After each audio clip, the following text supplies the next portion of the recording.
asalaamaaleykum wa rahmatullahi taala wa barakaatu mbokki téléspectateurs yi nga xam ne yéenay ànd ak ñun ñu ngi leen di nuyu di leen ziar di rafetlu ànd ngeen di ànd ak ñun waaye nag di am mbégte ci fii ñu leen di nuyoo mu di dëkk bu sell bii di Touba. bu ñu nee Touba nag suñu xel dana dem ci ab communauté rurale am loolu nag tax na mbokk yi ñu fas yéene ñëw ak yéen ci liggéey bu yaatu boo xamante ne bii communauté rurale bu Touba moom moo ko def. ci njiitul président bi nga xamante ne bii moo di Serigne Abdou Lahad Ka ak ay conseillers am ndax umpalewu leen ne gannaaw bi ñu ko fi tegee ci ndigalu xalif général kullu murit Cheikh Sidi Moukhtar te mu jaare woon ci Serigne Sidi Mbacke moom Serigne Abdou Lahad mi ngi doon jéem nag kéem kattanam ci lépp loo xamante ne bii dafa war njiitu communauté rurale ci dëkk ba mu jiite rawatina dëkk bu sell bi di Touba. xam ngeen ne ci at yële ñu génn am na ay liggéey yu ñu leen wanoon jëm ci wàllu wér-gu-yaram ci wàllu njàng ak njàngale ak fànn yu bëree bëri yoo xamante ne bii communauté rurale bu Touba daf ko defoon. am ci yoo xam ne nag dafa laajoon ñu topp ko ngir saytu yeggale bi nga xamante ne bii waroon na ko yeggale liggéey yooyu lu jëm ci fànn googu nag ak li nga xamante ne bii jot nañ ko cee def loolu mbokk yi kon ci la ñu fas yéene ànd ak yéen.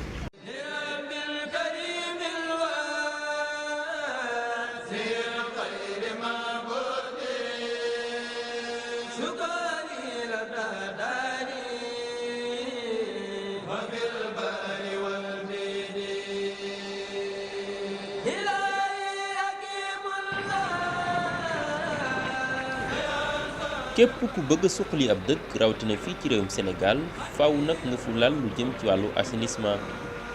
communauté rurale bu Touba moom daal di ko jox gëdd bu mag a mag ci atum 2013 jàpp 2014 ñu def fii lu am solo yëkkati ay millions yu takku daal di ko ci jëmale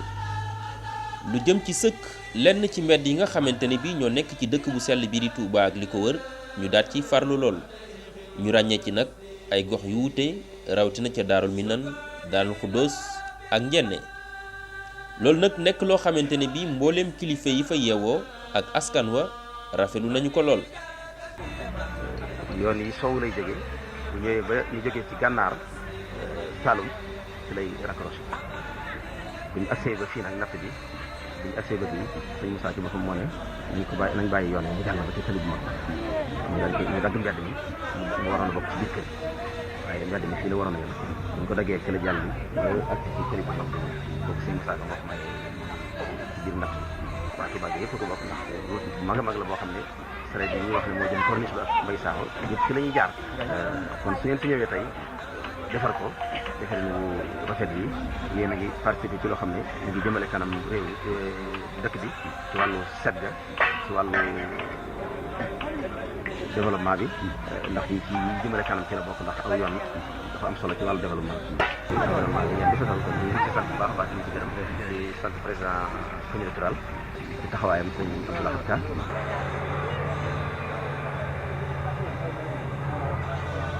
am nañ fi ab diir ndax loolu fanweeri at bàyyi ñeen fukk am nañ ko fi lii nag daanaka gisaguñ ko fi te nun duñu xeeb teraanga ndax teraanga koy xeeb naroo koo fay léegi nag noo ngi sant bu baax di leen gërëm ci suuf si ngeen nu indil ci sunu mbedd yi ngir sëkkal nu ko ba ndox mi bañ a duggati ci kër yi lii ngeen fi def nun xeebuñu ko ndax teraanga du tuuti te président communautaire yu bari nag jaar na fi waaye lii nu gis ci yéen de gisaguñ ko ci kenn gis ngeen fee gis ngeen fii gis ngeen fële soo jàddee ci sa ndeyjoor it gis ngeen ko mbedd mi it gis ngeen ko boori kër Sëñ Cheikh Fall Mbawar geet gis ngeen ko gis ngeen lee waaye nag noo ngi leen di sant leen gërëm ci kàddu gu sëñ Fallou Fall moom sëñ Abdou Sakkoor maa ngi leen sant di leen gërëm suñ buntu kër bii ni mu meloon jaaxle woon nañ ci lool te yéen a ngi ñu ci jàppale yéen ñu ci jàpp yàlla na leen yàlla jàppale sëñ Abdou Lahad Ka maa ngi lay sant di la gërëm dina ñaanal fan wu gudd waaw ak wér gi yaram waaw ak sa liggéey bëggoon nañ ko moom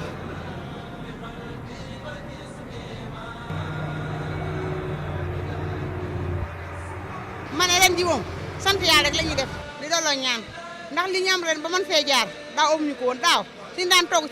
suñ kaw terrasse ba ci la naa teg suñuy bagage di togg daaw suñu matériel bépp bu yàqu daaw dañ ko bi màggal gi jub lañ ko tekki tas yëpp defaraat ko kenn ku ne 50 000 fay nga ko say matériel ren na yàlla dimbale nañ moom waaw dina sëkk mu ñu sant yàlla ndax li ñu am ren ji daaw amuñu ko xam ne mu defaat ni bu déwénee ay yàlla mën nañu saafaraal ndox mi ah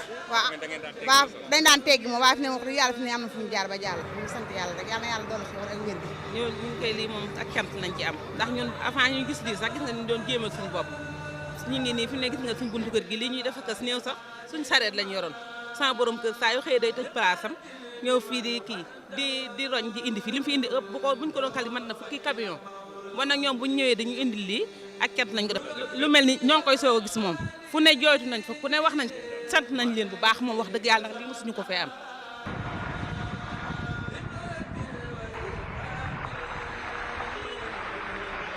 comme fi ñu nekk nga xam ne ay jafe-jafe amoon na fi chef kii yilimaan ji fi la dëkke woon xam ne bu masaan sebet du mën a dem ci jàkka ji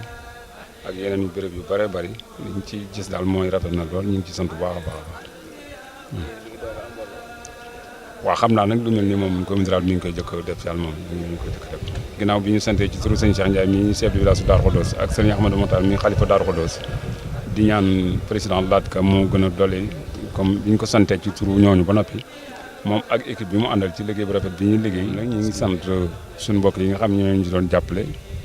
muy conseil yi nga xam ne ñoo nekk fii ku mel ne Mor la ak ñeneen ak Mor Pal Mbaye mi nga xam ne moo fi nekk di xaritu Laat di ko jàppale ci yu bëree bëri.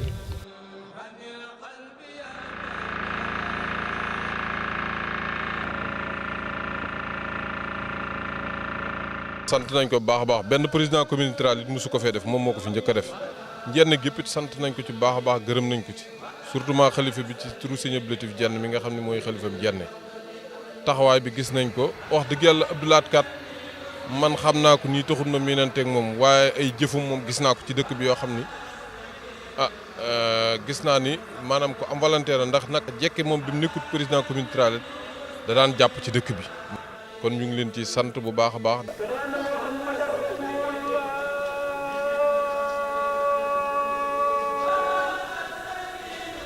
li communauté rurale njëkk engagé mooy fexe ba nga xam ne ndox mi bu tawatee danañ jël ay oto yoo xam ne ñooy vider quartier yi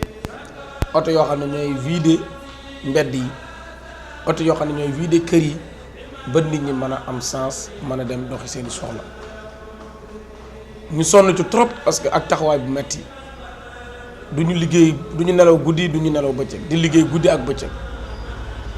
loolu it ci taxawaayu communauté rurale taxawaay bu am solo la ci def ndax mboolem mbedd yi nga xam ne ñoo nekk Touba ak fu mu fi doon communauté rurale da doon jël ay oto di ko def ci loolu nag ci la ñuy demee ba xam ne lii ñuy def war nañ cee taxawaay yeneen taxawaay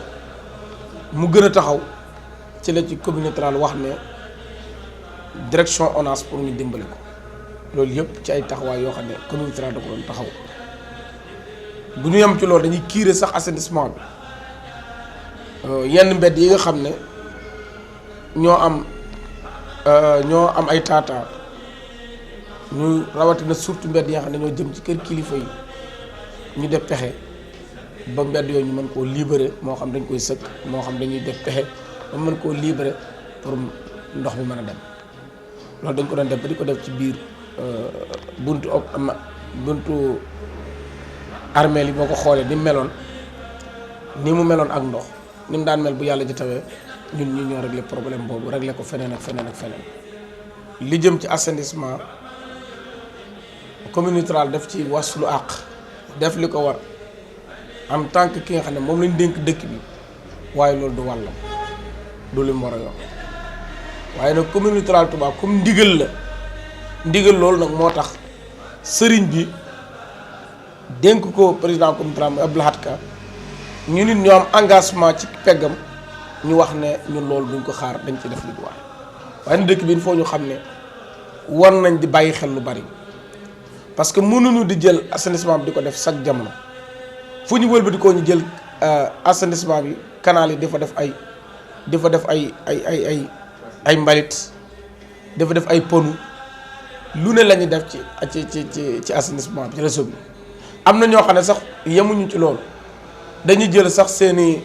seeni branchement seeni fosse di ko brancher ci assainissement bi kon dëkk bi ñu ngi leen di ñaan nañu dimbale ba nga xam ne branchement yooyu ñu xam ne fu travaux yooyu ndoxu taw moo ko tax a jóg waaye ndoxu fosse taxu ko jóg loolu il faut ñu góorgóorlu ci ñu bàyyi xelit ne sebeti ceeb bi ñu fiy def day am pat boobu day sakk assainissement il faut ñu ci bàyyi xel ak tuuriti ceeb yooyu pat bi day sakk assainissement. kon li ñuy ñaan rek mooy lépp loo xam ne liggéey la fii ñun ñëpp nañ àndandoo taxaw ci te jàppalante ba ndam li ci président bëgg mu am ko ci ndam li ci sëriñ bi bëgg aussi di ko ñaan guddeeg bëccëg mu am ko ci. parce que bu ñu amee jàmm rek ñun ñu am jàmm mais bu ñu amul jàmm kenn du am jàmm daaw dañoo jël fi mujj di jël ay dund di ko jox nit ñi pour dimbale leen ay valeurs yoo xam ne ay centaines de millions la considérable def ci 50 et quelques millions état bi def ci lu jeex ay particuliers sax def nañ ci pour dimbale doomu aadama yi kon lii moo mën a soulager doomu aadama yi def naa ne kon ku ci def non seulement yàlla dina la fay mais sa réew nga ko defal kon nag may wax ni aussi li nga xamee ni ñoo dëkk fii lii ñu leen defal da ngeen xam lu entrepreneur yi góorgóorlu lu liggéey bi baax yéen a ko war a dese parce que buñ ci dee def ay xeer wala dañu ay béton loo xam ne bokku ci ñu liggéey ba pare ñi di ko yàq ndox mi du dem loolu aussi waxtaan wax dëgg daf cee bokk il faut que borom kër yi dëkk xam ni lu ñu mën di liggéey fii ba pare ñu wàññeeku dañuy sotti loo xam ne ay mbalit ay fosse parce que kii réseau d'eau pluviale la de fosse taxu koo jóg mbalit taxu koo jóg loolu il faut mu leer fosse taxu koo jóg mbalit taxu koo jóg ndoxum taw moo ko tax a jóg kon képp koo xam ne dëkk nga fii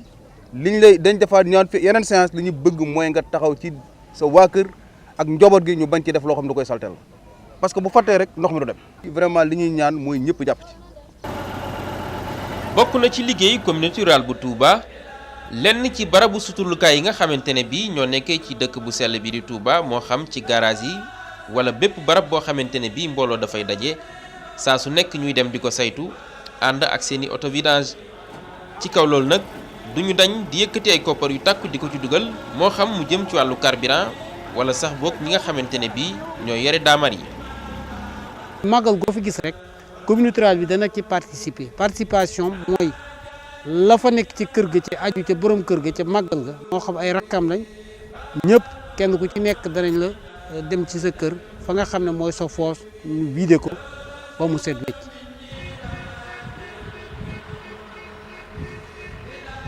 lu jëm ci wàllu wér-gu-yaram nguur gu Sénégal daal di ko dénk gox-goxaan yi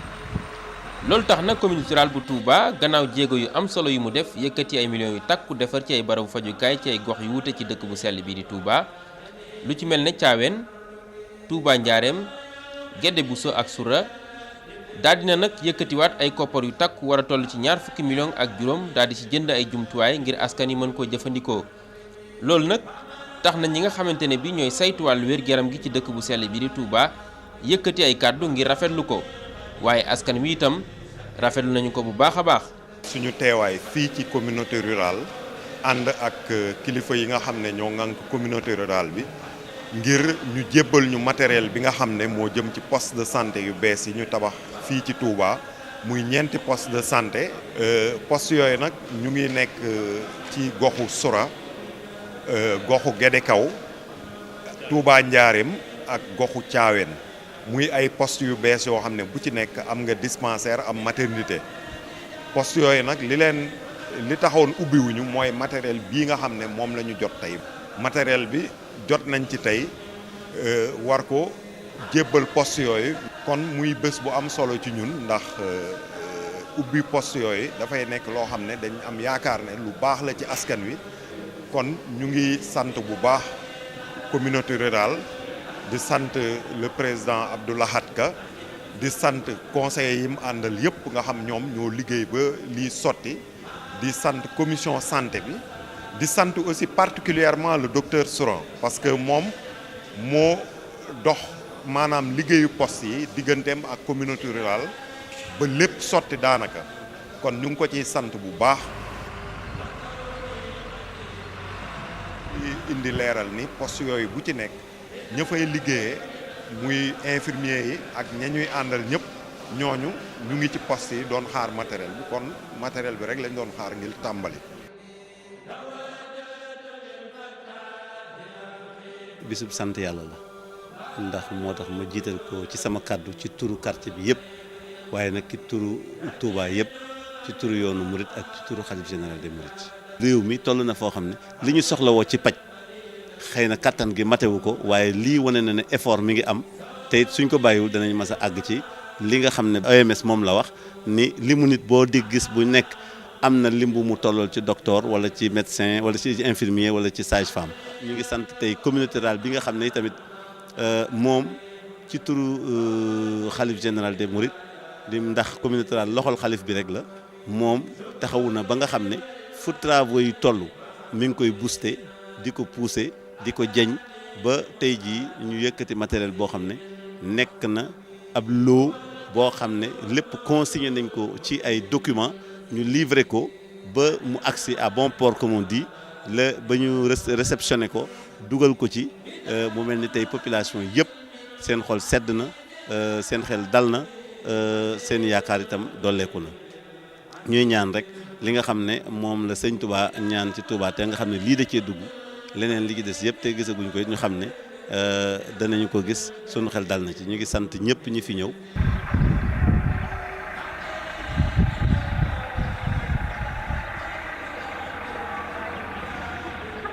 ñoo ngi leen di nuyu ci turu Serigne Moustapha moom Seydou Khadir ci poste de santé bii fi am. poste de santé bi nag liñ ci sant mooy sant nañ cant goo xam ne gii cant fariwu ko kaw ngir njëriñ li moo xam ne am na ko ci jaboot yi lim mën la fi lool. ñoo ngi sant it président comité rural bi ñoo ngi sant ñëpp di leen gërëm sant waa koñ bi góor jigéen mag ak ndaw. ñun jigéen ñi ñoo ngi sant bu baax. xëy na sa hôpital bu ñëwee ci koñ moom ñëpp la fa nekkal waaye jigéen ñi moom ñun jigéen ñi moom ñoo ci raw ndax jigéen dafa bari ay jafe-jafe te da nga tëdd ba guddi am lu la yee ci guddi tax sa xel mépp ci hôpital rek lay nekk te ñun waa koñ bi ñun waa Sorone ñun daanaka hôpital bi ñun rek la fi nekk ndax tey jigéen ju tëddoon ba guddi tey jii dara ëllëgee guddi da ngay daal di ubbi rek dugg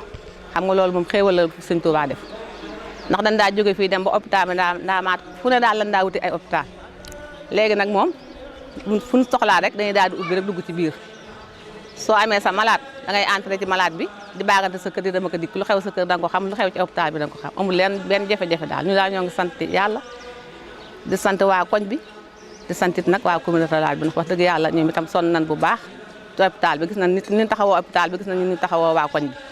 ñoo ngi sant bu baax di ñaanal ñëpp. Sëriñ Abdou Lahad Ka ak ay conseillers am yamuñu rek ci fànn googu ci wàllu wér-gu-yaram ndax dox nañu ay jéego ba dugal lu toll ci ñeent fukki docteur yoo xamante ne bi ña nga bàyyikoo ci réewum Amérique ci biir dëkk bu sell bi di Touba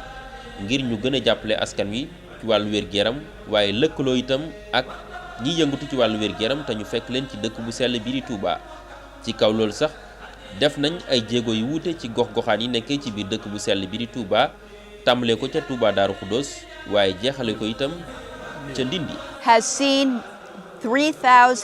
3,208 patients. mu ne gis nañu ñetti junni ñaar téeméer ak juróom-ñett nit ñu feebar. Of those patients, te ci nit ñooñu ñu gis.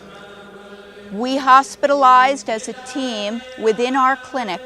ñoom denc nañ ci fii ñu hospitalisé ci ñooñu. more than 200 cases of acute malaria. denc nañ ci lu ci ëpp ñaar téeméeri nit ñoo xam ne dañ leen hospitalisé ci site ñoom bi ñu nekk. with no patient having died. te sant yàlla bi nga xam ne ci ñooñu ñëpp kenn faatuwu ci.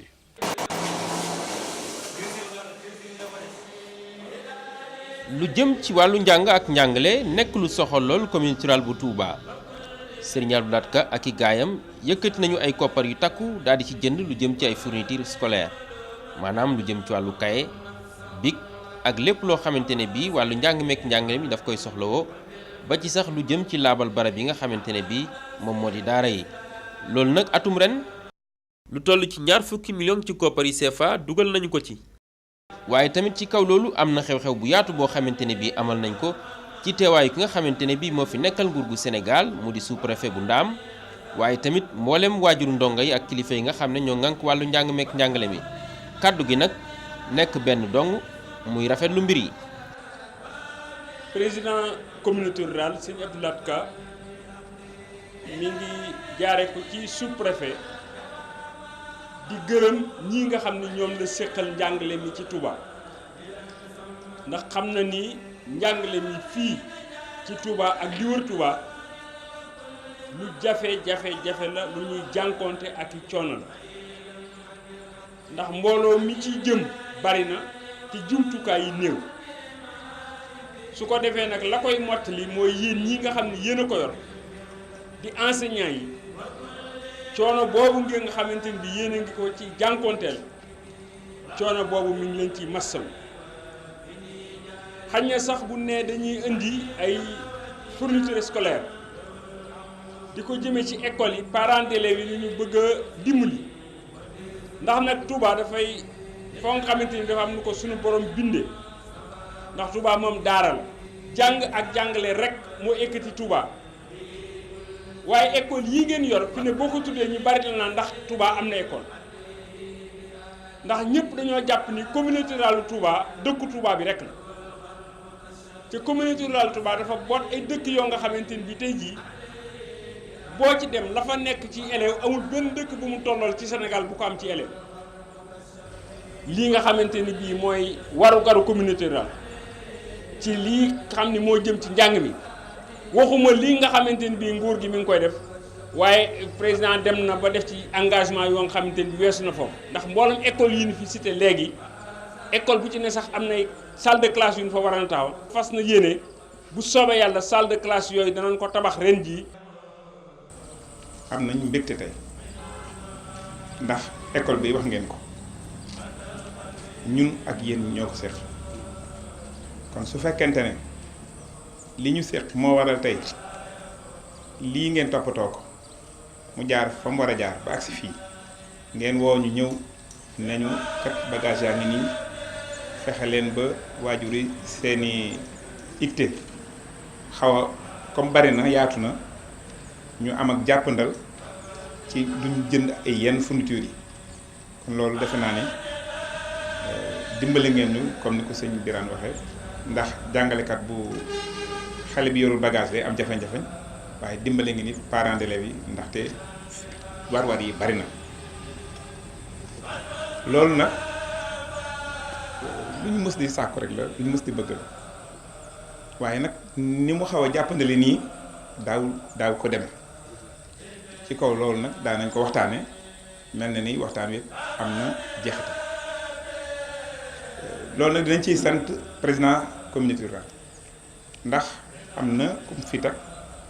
mu doon partenaire boo xam ne bii muy monsieur Thiane bi mu fi ñëwee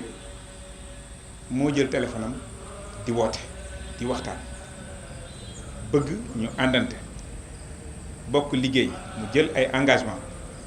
te gis nañ ne loolu def na souffle bu nouveau donc loolu vraiment ñu ngi leen di xamal ne wax dëgg yàlla sant nañ ci bu baax a baax a baax a baax a baax ñun nag jël nañ leen comme suñuy partenaire lu ngeen xam ne nii su ngeen ko jàppalee liggéey bi gën a dox ñun ci suñu jom la ci war nañ ko ca def jërë ngeen jëf merci beaucoup. 2320 cahiers de 200 pages 4470 cahiers de 100 pages 9500 cahiers de 50 pages 13392 cahiers de 32 pages 5920 cahiers de 32 pages double ligne 1092 ardoises 250 boîtes de craie blanche lisse 250 boîtes de craie couleur lisse 9750 stylos bleus 96 compas pour mètre 100 équerres pour mètre 120 règles pour mètre. Pour les produits d'entretien, 720 bouteilles Madar, petit modèle, 720 bouteilles de Grésil, 720 bouteilles d'eau de Javel, 30 seaux de ménage complets, 15 sacs d'omo de 10 kg chacun, 90 balais nylon, 90 racleurs et 1080 morceaux de savon. kaddu gi nag mun naa bañ a gudd càll la gi nga xamante ni moom moo tënk sama kaddu lépp cant la cant kese ndaxte tey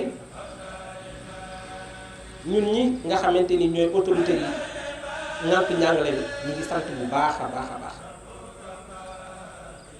parent d'élève bi nga xamante ni moo jur maanaam waajur bi mu ngi sant bu baax a baax a baax jàngalekat bi mu ngi sant élève bi ci boppam lu muy tuuti tuuti lu ko laal ci wàllu fourniture xam na li jóge ci waajuram xam na li jóge feneen kon nag ñépp a ngi sant daan na am gaa ci li ma jot a dégg dana xaw a teel waaye ni mu demee ren gëjoon na ne dem bi ma xoolee dayoo fourniture yi dama dem macha allah yal na leen yàlla yokk ndaam gépp yokk lépp li wër Touba njàngale mënu la bañ a jëm ci kanam ci fi ñu toll fii jàngalekat yi nag ginnaaw yàlla dafa def ñoom ñooy ñun ñi ñuy yónni ma leen di wax encore une fois bu cant boobu weesoo lépp ñaax day am ci biir bu fekkee dafa am ku la doon gunge di la dimbale ngay def ay résultats mu dëgg ay jéegoom waaxu lool yokk ndimbalam yow it yokkal sa résultat kon nag na ngeen xam ne bu cant gi weesoo it yokk résultat la waa communauté rurale bi ki nga xamante ni moo nekk ci bopp bi di sëriñ Abdou Lahad Ka maa ngi koy baamuwaat di ko waxaat di ko wax fépp fu ma ko war a waxee sëriñ Moustapha Gueye nga xam ne moom la yàlla teg njàngaleem ci loxoom ma teewal ko fi tey mu ngi koy yónnee cant di ko yónnee ak ñëpp ñu mu nekkal ñëpp ñuy ñaan nag gis nañ ñi ngeen def ci fourniture yi ba toftal ci produit yi nga xamante ni cet rek a ko yëkkati loolu am solo trop parce que ku ne njàngale ne fourniture ne cet fa nga nekk ñoo ngi leen di sant ñoo ngi leen di gërëm wasalaam. kenn ku ne gis na ne communauté rurale Touba moo fi njëkk a def lenn muy wàllu njàngale def ñetti fan yoo xam ne séminaire la boo xam ne daf ko dajale jàngalekati alxuraan yi jàngalekati arab yi jàngalekati xam-xam yi ki nga xam ne moo yor wàllu éducation ci communauté rurale bi commission muy sëñ Moustapha Diatara kenn ku ne xam ko moo ko dirigé woon pendant ñetti fan communauté rurale bi yor leen en charge ñu fay yendu di xalaat ba xalaat yooyu yëpp génn ñu nas ko ci kayit xalaat yooyu fas yéene nañ koo développé pour que communauté rurale bi am base bu mu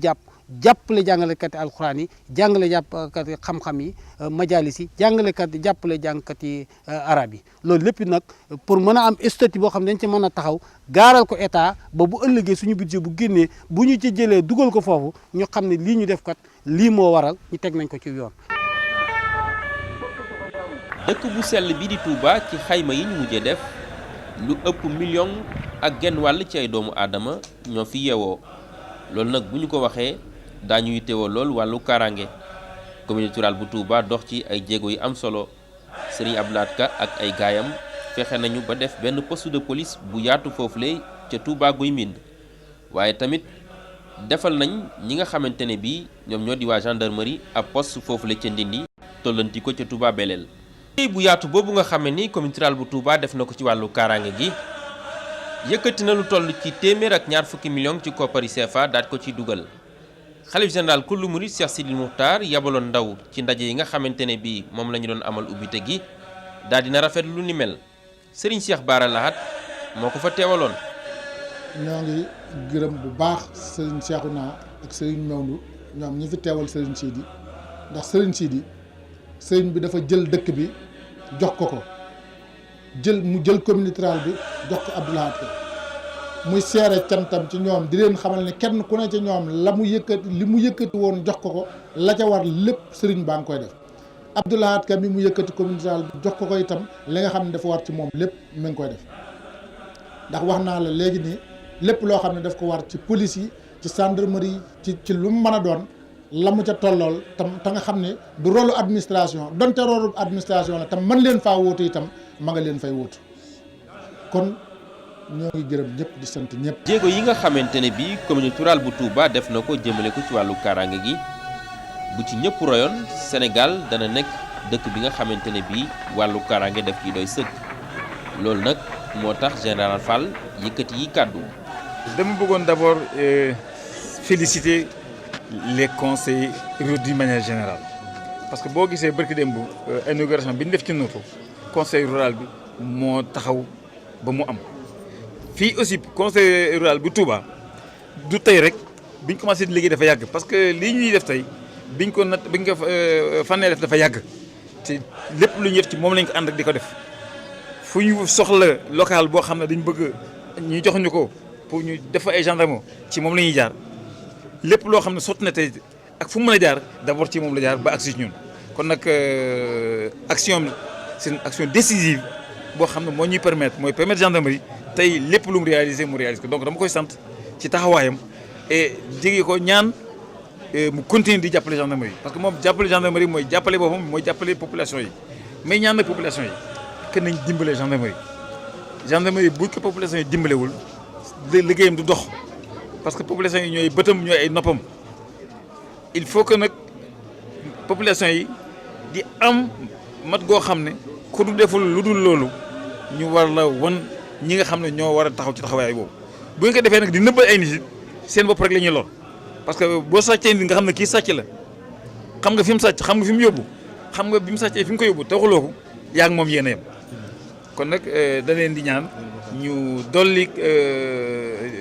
seen effort dimbale gendarmerie.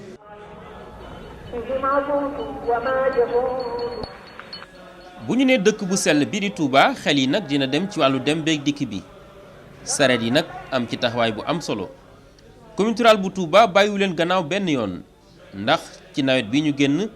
yëkkati na ay koppar yu takku ngir sëkkal leen garage yi nga xamante ne bii ñoo nekkoon ci biir dëkk bu sell bi di Touba tañ ci doon am ay jafe-jafe waaye nag yamul foofu sax yëkkati na lu toll ci juróom-ñetti millions ci koppari CFA defaral leen ci ay barabu suturlukaay ngir rek gën a yombal seenu nekkin ci garage yi loolu nag ñu ràññee ci sax garage u Daara askan wi nga xamante ne bii ñoo séq liggéey bi nag rafetlu nañu ko lool. di santaat commune rurale bi ak conseil yi ci nekk yëpp ci taxaw bi ñu taxaw defal ñu ay toilettes yoo xam ne yu mucc ayib la taxaw googu ñu taxaw nag toujours ñu ngi leen ci sant di leen gërëm te di leen ñaan yàlla gën leen a dëgëral. communauté rurale bu Touba ci budget bi nga xamante ne bii moom la jëmale ci dëkk bu sell bi at mu jot dana fexe ba lu toll ci téeméer ak juróom fukki millions mu dugal ko ci wàllu mbalit mi di jëm ci wàllu carburant ngir jàppale oto yi waaye jëm itam ci ay jumtuwaay yoo xamante ne bii kuréel yi yëngu ci wàllu cet gi daañu ko soxlawoo lu jëm ci màggalu Touba atum ren sax dugal nañ ci lu toll ak fukki millions jëm ci wàllu gasoil bi gannaaw ndigal li tukkee ci xalif général kullu murit ku wax dëkk bu sell bi di Touba xool itam ni muy màggee ba tax na saa su ne gox yi ñiy gën di yittewoo lu jëm ci wàllu courant communauté rurale bu Touba am taxawaay bu am solo boo xam ne nii door na benn projet bu mën a yóbbu courant ca Kéré Ndaw ak corniche su Daaru Muxti loolee nag donte ñi ngi waaj ngir yeggale ko dugal nañ ci lu toll ci ñaar téeméeri millions ci koppari CFA.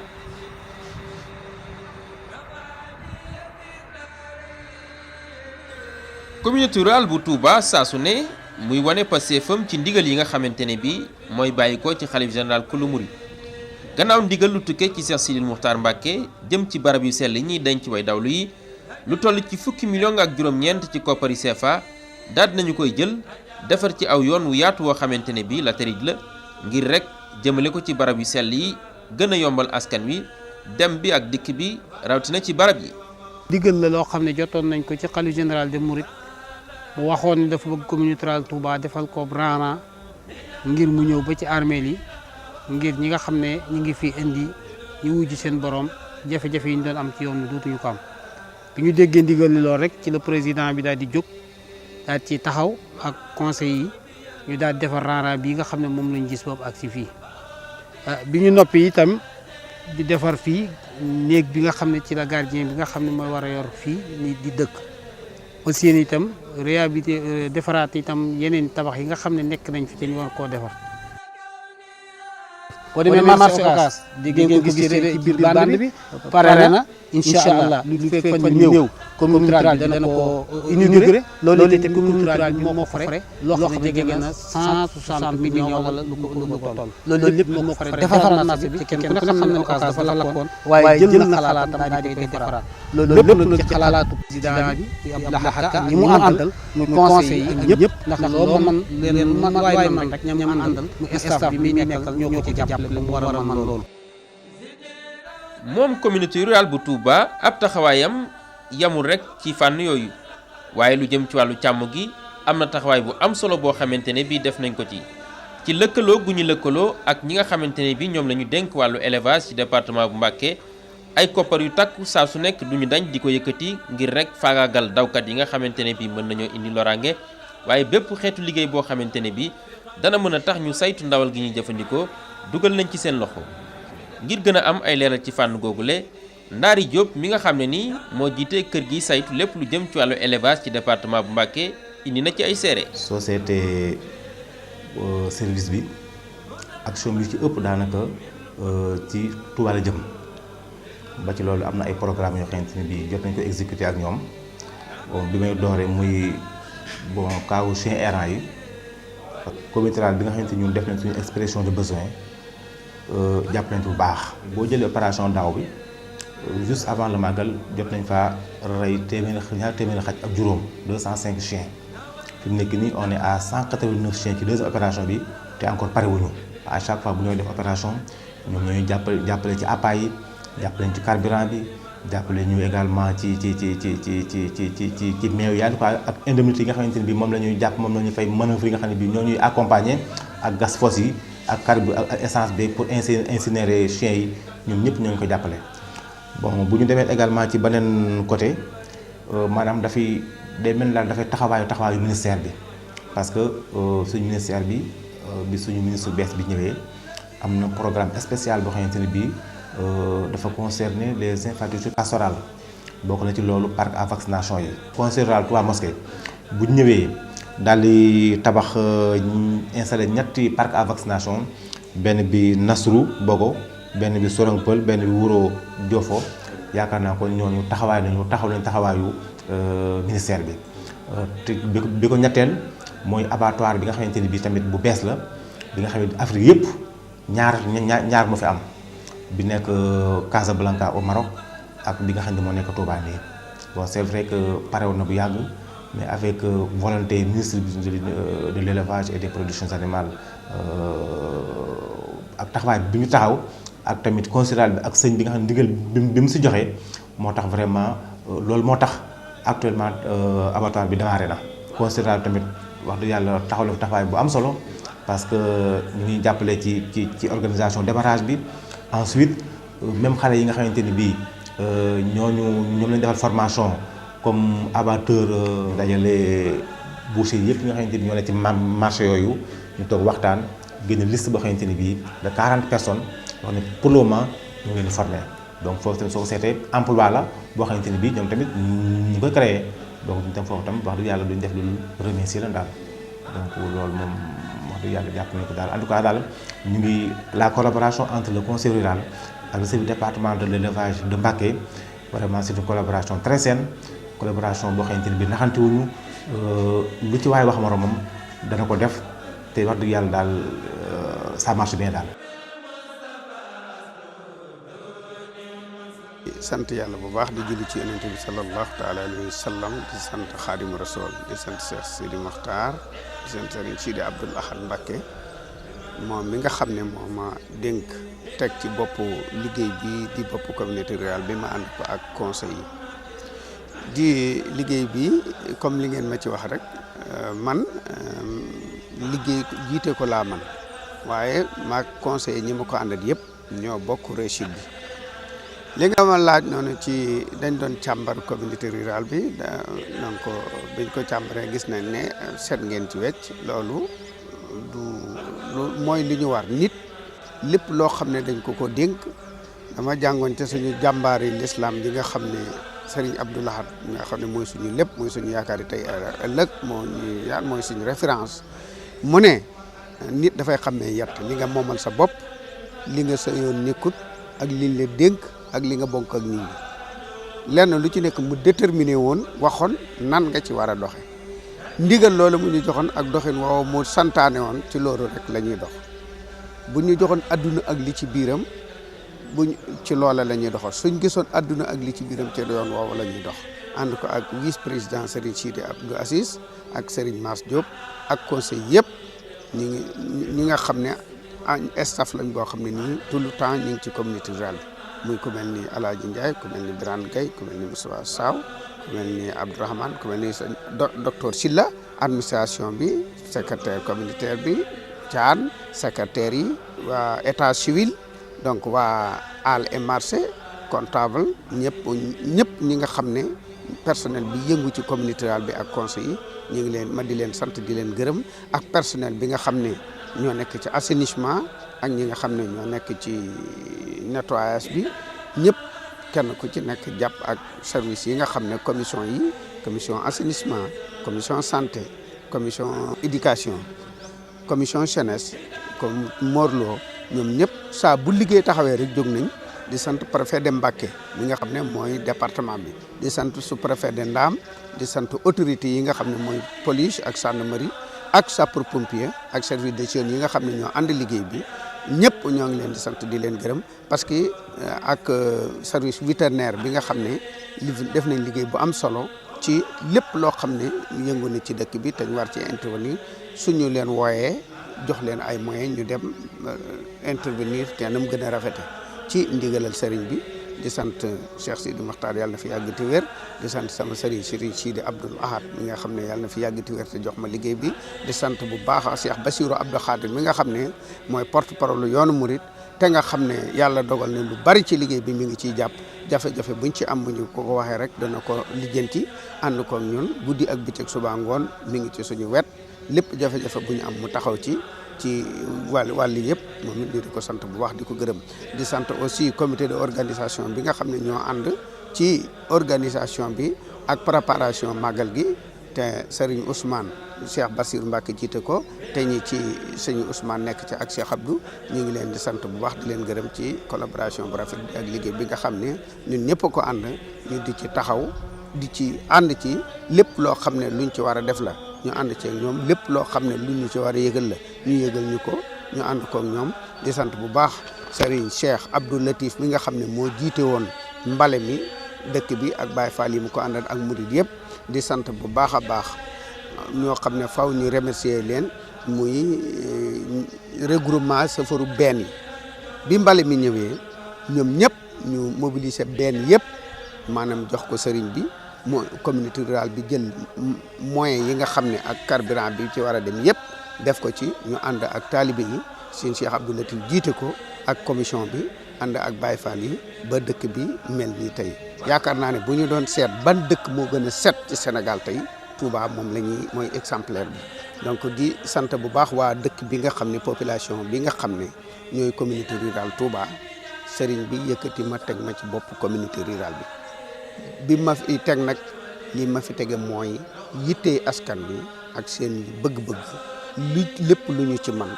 ñu def ko lu ñu ci mënul ñu jéem ko la jàmbaari l'islam ja waxoon sëñ Abdou Lahad daf ne yàlla de bu la dogalee nga nekk ci kanam nit ñi te nga li la war mooy nangoo wuti te bu wutee nga am te boo ñëwee nangu koo séddale te gën caa mën koo muñ wala nga gën caa néewle loolu la ñuy yore mbooloo noonu la ñuy jiitee nit ñi loolee moo xam nag ci lañ fas yéenaa nekk lépp loo xam ne daal yittee askan wi la wala seen njëriñ ci luñ xam ak luñ xamul wala seen bëgg-bëgg ci loo xam ne dëkk bi santaane na ko diine nangu na ko ñun loolu mooy suñu yitte loolu mooy suñu bëgg-bëgg maa ngi sant ñëpp di gërëm ñëpp asalaamaaleykum wa rahmatullahi taala wa barakaatu. jërëjëf kon mbokki téléspectateurs yi ñoo ko gisandoo ni ko olof yi waxee li duuf ci nag wi xajul ci cin li ba tax na foofu la ñuy yamandi ak yéen tey jii waaye tamit umpalewu leen ne bëri na ay secteur wala ay xeeti liggéey yoo xamante ne bii communauté rurale bu Touba mi ngi ciy yëngu ngir jàppale askan wi nga xamante ne bii ñooy yewwoo ci biir dëkk bu sell bi di Touba rawatina itam ñi nga xamante ne bii état bu Sénégal moom moo ko dénk gox-goxaan yi loolu lépp kon gis nañ ko ci biir reportage bi mu am itam yeneen yoo xamante ne bii daañu leen ko gëstul ci jamono yi di ñëw ngir mën leen ko woon ndax itam loolu nekk na lu am solo loo xamante ne bii baax na ci askan wi baax na itam ci waa communauté rurale ndax képp ki nga xamante ne bii dañu koo dénk mbir askan wa ko dénk war na saa su nekk lam ca def mu won leen ko fam ca yam itam mu waxtaanee ak ñoom lii bokk na ci li nga xamante ne bii moo waraloon gëstu bi ñu leen doon jagleel ci communauté rurale bu Touba di gërëm ñëpp ñi nga xamante ne bii ñoom lañ ci àndaloon Serigne Mor Fall Mbaye Serigne Bara Ndiaye ak ñëpp ñi nga xamante ne bii rek jàpp nañ ci liggéey ba mu mën a yemb ñu ngi leen di sant bu baax a baax di leen gërëm waaye tamit nag di leen dig daje ci beneen jataay ci beneen reportage wasalaamu aleykum wa rahmatullahi taala wa barakatuh